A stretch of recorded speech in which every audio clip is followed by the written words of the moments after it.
začeli, da se nam ne zavleče preveč. Dobrodošli in lepo pozdravljeni na naš pohod k repnicam. Evo, vreme nam lepo služi, veseli me, da smo se v takem številu zbrali. To je naš prvi od 4 pohodov, ki jih turistično društvo organizira tukaj na Bizeljskem. In tega nekako tradicionalno od leta 2005, evo ravno smo se tu pogovarjali, da bo ta že 22. Tako po vrsti, mogoče je vmes kjer odpal med korono ali pa zaradi res slabega vremena, drugače pa je to pohod, ki ga tradicionalno izvedemo vsako 3. nedeljo v aprilu in nekako potem ta datum sovpada tudi z dnevom Zemlje, ki je 22. aprila in ga posvetimo tudi tem, nekako obeležimo dan Zemlje tudi s tem. Zbrali smo se tu na parkirišču zraven Vile Istenič, za vse, ki niste domačini, kar nekaj vas je taki. Tole je Vila Istenič, gor na hribčku pa posestvo gospoda Janeza Isteniča, ki je nekako bil prvi, ki je zagnal turistično društvo s še par somišljeniki in uradni izpis iz Ajpesa nam pove, da bo letos že 50 let svoje društvo, tako da je že kar nekaj tradicije. Janez Istenič je bil za tist čas tudi eden prvih, ki je na slovenskih tleh in takrat na območju Jugoslavije privatnik, ki je začel proizvajati šampanjce in je nekako s tem tudi povezal turizem. Je navezal turizem na to in se je začela zgodba turizma tu na Bizeljskem. Naj vam še kot eno zanimivost povem, da je ravno v tej Vili Istenič, danes Vili Istenič, takrat se je to rekla ekonomija, bival, ko je opravljal prakso tu, ker je bil namreč študent kmetijstva, je pa bil tudi zelo dober nogometaš, bil je vratar pri Olimpiji in je takrat zbiral med 2 opcijami, je dal navago, ali se poda v vinogradništvo, v penine ali v nogomet in izbral je, kot vidimo, penine in to je zgodba nekako tega dela, ko danes tukaj stojimo. Ena letošnja novost v opisu, tukaj pri Vesni, če se slučajno še kdo ni neuradno pisal, z nečim kratkim, sladkim, še izvolite prej, ko štartamo, smo vam razdelili kartice ambasador Bizeljskega in na vašo kartico je že priletela prva pikapolonica. Letos smo se odločili, da vam damo še en razlog več, da se vračate k nam, ne samo dobro vino. Tako da, če se boste udeležili vseh 4 pohodov, bo na vašo kartico priletele vseh 4 pikapolonica in na zadnjem, na grajski poti, po Orešju, vas bo čakalo eno malo simbolično darilce. Toliko o tem, da veste, zakaj so bile kartice. Tale pohod danes bo cca 5 km, lahkoten, večkrat se bomo ustavili, pomembno je druženje, pomembno je, da nekaj novega doživimo, vidimo. Moram vam pa povedati še eno skrivnost in sicer vsi otroci ste že bili pri Danici. Letos smo slišali, da se je nekje na poti ob repnicah skril tudi zaklad.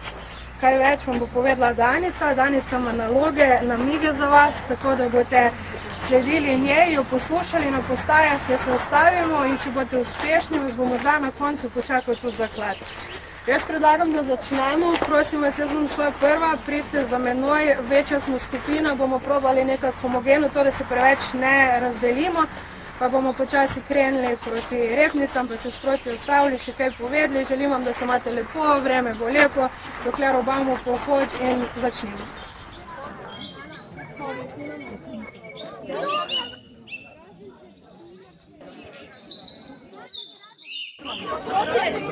Prosim, pridite z mano. Danica! Iskalci zaklada, posluh!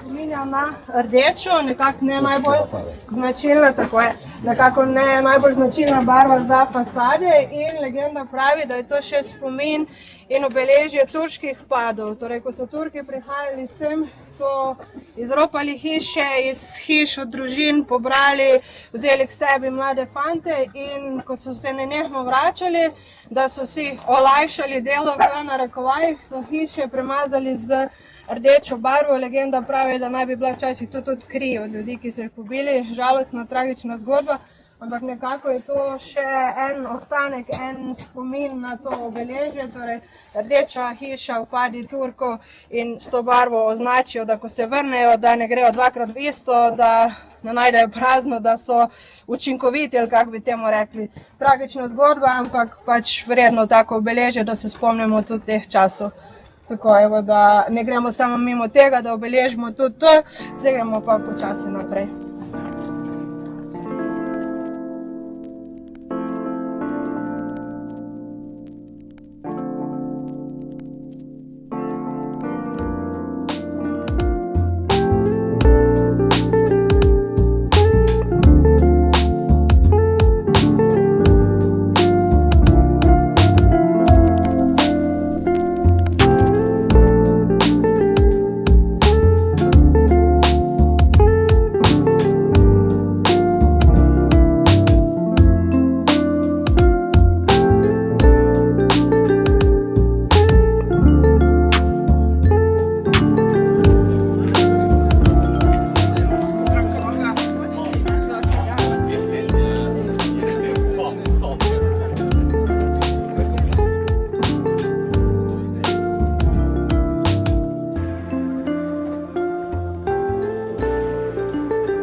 nekdo izbere nalogo in jo prebere in potem vsi skupaj naredimo prav, se počakamo eden drugega, ok?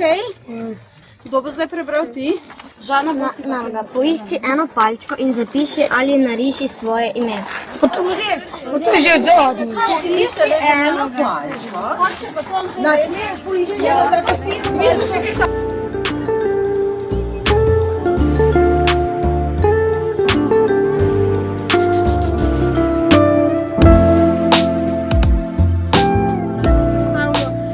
Res je mi zdaj taka lepa točka, potem boste imeli seveda repnice odprte, boste lahko šli degustirati, boste jih videli tudi od znotraj, to pa res lahko tako geološko vidite te plasti in zakaj so sploh bili primerni pogoji, no, da je to nastalo, da je prišlo do tega. Mi imamo zdaj tu naprej še en krajši del poti, iza ovinka nas čaka še kapelica Svete Marjete, boste opazili, potem je taka ena malo daljša ravnina, tam bomo pa naredili malo daljši postanek, spet nekaj pojedli, popili, da pol končno pridemo do naših repnic. Tako da lahko nadaljujemo.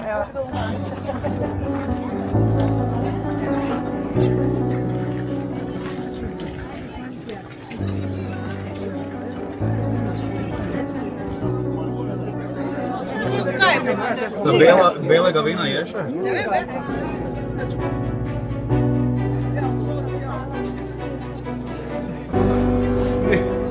Ni brez pametnega prosta. Jaz sem ti jo dala. Jaz sem ti dala. Naslednja dva. Ja, mislim, če si tak ne mesta resla. bravo!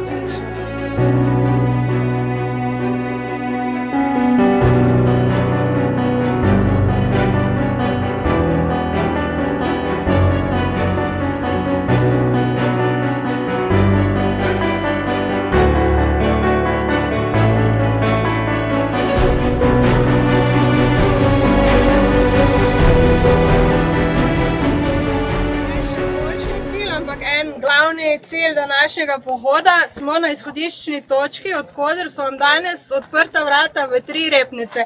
Za menoj so še Koranjevi, Graben, tule boste lahko videli posebnost lepa lesena sončna vrata, dol pod nami so Kovačičevi, pri njih je repnica taka nezaglajena, tam boste točno videli udarce s krampom, kajti repnice se namreč kopajo izključno na roke, ker nobeno orodje ni kos, se pregreva, se obrabi in se je za najbolj učinkovito izkazalo kopanje na roke.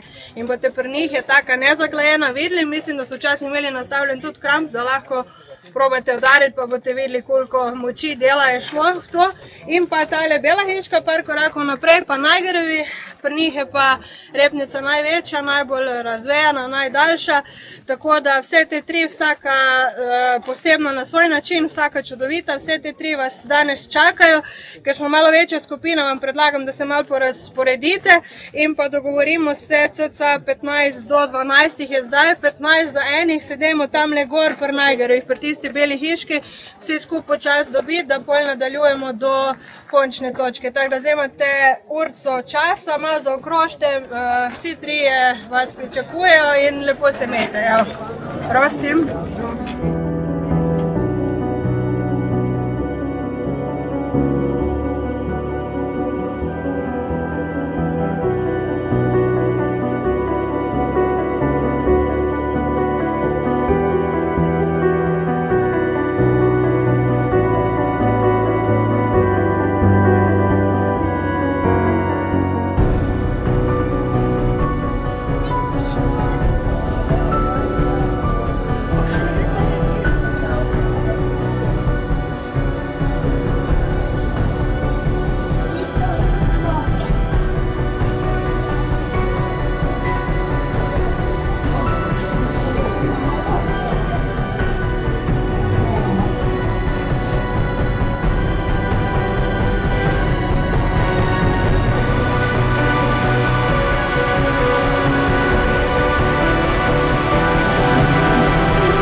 Ne rabiš tjela, kako?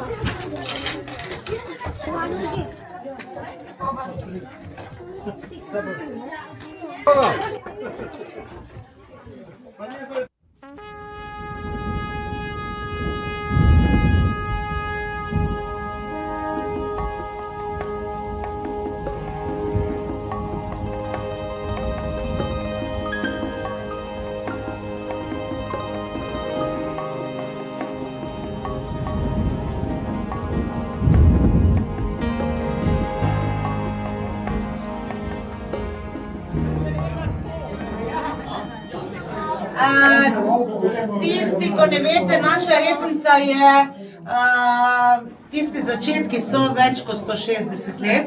Bila je zelo mala luknja, samo 3 metre zunaj, na drugi stopnici bil vhod, pa 3 metre noter. Pa je pred 60 leti moj ata se odločil, da hoče večjo, pa je naredil zdaj, tako kot zdaj izgleda prvi prostor. Ta prostor je star 30 let. Vse skupaj imamo zdaj 250 kvadratnih metrov. To smo kopali 20 let. Skoraj vsako zimo. Nimate kozarčkov? Evo. Tukaj se na tali gor zadnji. Ja, to je za je. Manj ne sme biti. Imate kozarčke? 5-6 metrov. Ker so ta pravila obstajajo, ampak to niso pravila, ki so nekje zapisane. To so pravila, ki so se prenašale z roda v rod, z generacije v generacijo. Prostor ne sme biti širši kot 4 metre pa pol je maksimum. Obvezno mora biti velik, pa gor mora biti še vsaj 3 metre materijala. Zaradi same statike, pa zaradi tega, ker so se bali, da ne bi korenine. Mi smo kopali pod vinogradom, nekateri so kopali pod hostom, nekateri pod sadovnjakom. Ampak zgleda, da so tudi oni že prej vedeli, zdaj je dokazano, da globje kot 2 metra korenine v ta material sploh ne grejo. Ni variante, ne. In tako je, mi smo, tako, če hočeš, da je v eni zimi prostor končan, mora biti vsaj 3. To pomeni en kople, en ven vozi, tretji pa z strgalom finišira. Niso zafrajene stene, postrgane so. In te 3 delajo 8 pa tudi po 10 ur na dan. 5 dni v tednu in samo ta prostor, ta štop, pa hodnik z onega prvega prostora sem točno 3 mesece. Sistem kopanja je sistem tunela, narediš prvo višino, obliko stropa pa širino in pogreš na dan celotno steno naprej, ne tisto, danes bom tu kopal, jutri pa tu, pol te volja mine. Res, drug dan, ko priješ, ne vidiš neč, razen onega kupa pecka. Tako, za to višino gre na dan nekje med 11 ali maksimalno 13 cm naprej. Koplje se pa, jaz rečem, da se s krampom kopalo, pa si vsi predstavljajo, kako se je to krampalo, to se samo strga. Ne da se na silo kopati, ker ti kramp nazaj v čelo odbije, pa nič dol ne pade. S krampom ne. S krampom ja, s krampom, ampak naravno. Praskaš, v bistvu plastiš. Kozarček, kjer ga vam dam. Vsak ne more tako delati.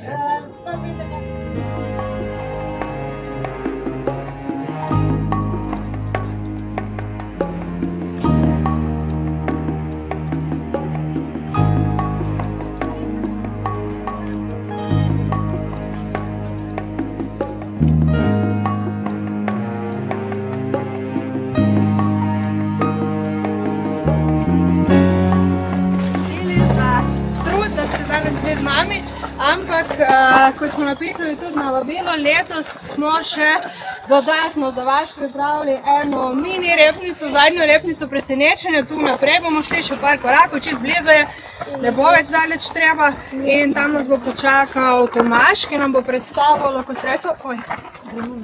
Lahko vi, ker grete, ki nam bo predstavil tam lokostreljstvo. Po Bizeljskem, po Brezovici postavil skoraj 2 kilometra dolgo pot z maketami živalc in ima na voljo team buildinge za skupine, za streljanje z lokom lokostreljstvo, tako da nas že tam čaka, da nam pokaže. Pa lahko gremo kar to dol, jaz bom pa še to skupinco usmerila, vi pa lahko kar to dol.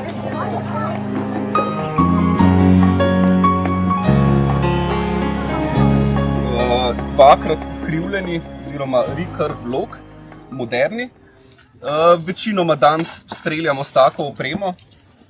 Zadeva je, ne vem, celotna oprema, se pravi ščitniki, za zaščito prstov, za zaščito prstnega koša in za zaščito roke, plus lok, plus oprema, vse skupaj je, ne vem, dobrih 100 evrov recimo, tako da nek strašen strošek ni, pa to je stvar, ki z vami ostaja dolgo. Ne polomite ali pa prerastete v pol leta. Tukaj imamo tablo, to smo skupaj z Lokostrelskim klubom Ljubljana naredili 7 preprostih korakov in s tem zaenkrat vsi, ki so prišli sem, pa je bilo že krepko čez 50 ljudi, smo vsakdo uspeli tam v pol ure, 20 minutah naučiti, da je vsaj približno lahko streljal. Zato, da res dobro streljate, je treba stotine in stotine ur, ampak nek šnel kurs dobre pol ure, pa še pol ure vaje, recimo lahko vsak dejansko na 50 metrov zadane tarče. Prav stojimo, držimo se vzravnano po konc, ne puklasto, prav držimo lok, prav držimo tetivo, dvig sistema, potegnemo nazaj, sidramo in strel se sproži. Ne sprožimo strela, strel nas mora presenetiti. Enako kot pri ognjenem strelnem orožju. Se pravi, naredimo prav vse korake, ki jih moramo, ki so tam opisani. Te koraki, sploh kasneje, si jih vsak mal sam prilagodi, glede na to, kaj ga matra. Ampak načeloma osnove pri vseh šolah lokostrelstva so take. Prav stojimo, prav se držimo, lok držimo tako, kot je treba, dvignemo sistem, napnemo, sidramo vedno na isto mesto in strel se sproži. Kaj da jim malo poveš? Že veš? V naslednjih vikendih, recimo naslednje 2-3 vikende, imam gor dneve odprtih vrat, bo še na socialnih omrežjih, lokalnih oglasnih deskah in tako dalje. Tako da, če koga zanima, ste vabljeni, pridete pogledati, kaj postrelate in tako dalje. Danes smo se odločili proti temu, ker samo zato, da najdete tiste ščitnike, pa jih date nase, je hiter 5 minut na človeka, tako da do zdajle bi mogoče 5 ljudi glih dobro opremo našli. Zato rabimo malo več časa kot 20 minut. Danes smo, kot že tradicionalno od leta 2005, izpeljali naš prvi izmed 4 pohodov, pohod Krepnicam. Tale pohod je tudi v sklopu festivala pohodništva Posavje in letos je bila udeležba zelo velika, kar 135 ljudi se je prijavilo in prišlo k nam. Veseli smo predvsem tudi velike udeležbe otrok. To je bila letošnja novost. Novo vodstvo, ki je prevzelo turistično društvo, je nekako dalo močan poudarek tudi na to, da čim več mladih spravimo zraven, jih animiramo, vključimo in tako je bila letos novost tudi lov na zaklad in animacija za otroke, ki so se nam pridružili in bili skupaj z nami, uspešno šli po poti, brez težav, tako da je bilo letos še bolj veselo kot ponavadi, ker je bilo z nami tudi ekipa otrok. Evo. Ste pa vključili tudi nekaj novosti, razen ogleda repnic, tudi lokostrelce in podobno? Tako je. Na koncu nas je pričakal tudi Tomaž, ki ima tu zraven te naše točke v gozdiščku Parkljevec, ker vsako leto pripravimo tole pogostitev, lokostrelstvo in je letos naredil eno tako kratko prezentacijo, pokazal, kaj vse nudi, kaj vse je možno, tako da je bilo še en na nova zanimiv aspekt. Tako, če gledamo predvsem podobno vsebino, kot je bila tale, se nam obeta že v kratkem 14.6. pohod po Vidovi poti, do konca leta pa še 2 pohoda in sicer upam, da nam bo letos uspelo, v planu je in dobro kaže spet vzpostaviti pot ob Sotli, ki je zadnja leta manjkala v tem koledarju dogodkov zaradi neurja, ampak letos konec avgusta, 30. avgust, vse delamo v tej smeri in pričakujemo, da bo tudi pot ob Sotli izpeljana, potem pa še oktobra grajska pot po Orešju. Omenili ste danes dobra udeležba, toliko ljudi, to je tudi promocija Bizeljskega in tudi občine Brežice. Vas to nekako srečuje, daje motiv za naprej? Vsekakor, ja, dogodek smo spromovirali in udeležba je tudi širša, tako da smo zelo veseli in upamo, da bo se nekako glas o tem, da so se imeli fajn tu po nas na Bizeljskem razširil in da še pridejo.